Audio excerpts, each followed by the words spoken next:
तो समाजवादी पार्टी में चल रहा पत्र जारी हुआ था मुलायम सिंह यादव का कि ये राष्ट्रीय अधिवेशन असंवैधानिक है, और उसके बाद राम गोपाल के जो निलंबन का पत्र जारी हुआ है, तो उस पे जो समाजवादी पार्टी के राष्ट्रीय उपाध्यक्ष थे किरण नंदा, उन्होंने उस पत्र पे जो हस्ताक्षर किए गए हैं उस हस्ताक्षर की वैधानिकता पे सवाल उठाया। उनका कहना है कि मैं मुलायम सिंह यादव जी के हस्ताक्षरों को बहुत अच्छे से पहचानता हूं और उनके इन पत्रों पे फर्जी हस्ताक्षर किए गए हैं, ये पत्र फर्जी हस्ताक्षर से इशू किए गए हैं, तो उसकी वैधानिकता पे उन्होंने सवाल उठाया। और उन्होंने कहा है कि दोनों पत्रों पे अलग अलग जो हस्ताक्षर है, जो सिग्नेचर है मुलायम सिंह यादव के, वो नजर आ रहे हैं। क्योंकि ये लड़ाई देखिए अब पार्टी के सिंबल को लेके है, पार्टी की वैधानिकता को लेके है कि वाकई वो जो अधिवेशन 1 जनवरी को किया गया था, क्या वो संविधान के अनुसार था या वो एकदम सही था, तो उसको लेके लड़ाई अब है। क्योंकि सारा माजरा चुनाव चिन्ह साइकिल को लेके है, किसके पास चुनाव चिन्ह रहेगा वो, और इसको लेके ही आज 11:30 बजे राम गोपाल यादव मिल रहे हैं चुनाव आयोग से। तो कहीं ना कहीं वो इस पत्र का भी मुद्दा उठाएंगे कि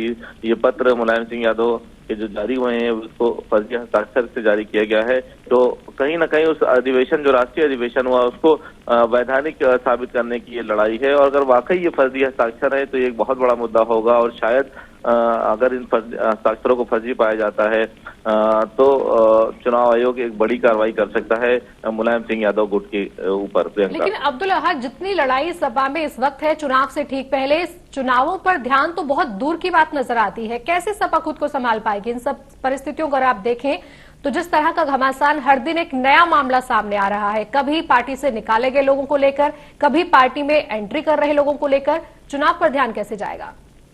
बिल्कुल, देखिए चुनाव एकदम कभी भी घोषित हो सकते हैं।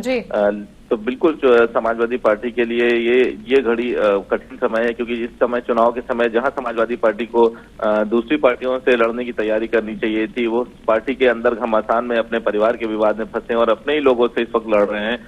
तो कहीं ना कहीं अगर ये मामला जल्दी न सुलझा तो समाजवादी पार्टी को बिल्कुल 2017 के चुनाव में इसका नुकसान होगा। मैं बार बार पहले भी कह चुका हूं कि ये अंदरूनी लड़ाई कहीं ना कहीं समाजवादी पार्टी को कमजोर कर रही है। और समाजवादी पार्टी का आम कार्यकर्ता जो है, जो आम नेता है, जिसको इस परिवार की लड़ाई से बहुत मतलब नहीं है और वो दुखी है और परेशान भी है, शायद उसे लगता है कि कहीं ना कहीं क्षेत्र में, जनता में एक गलत मैसेज आ रहा है इस लड़ाई से।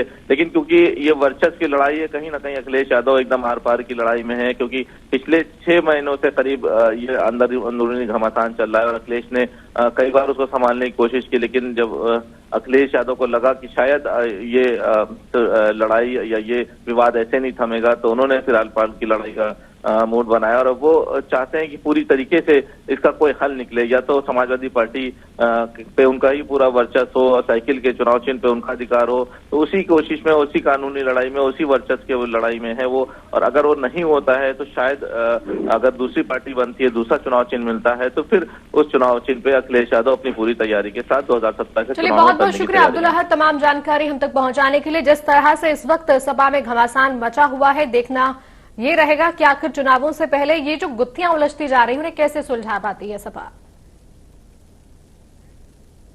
तो सपा में भी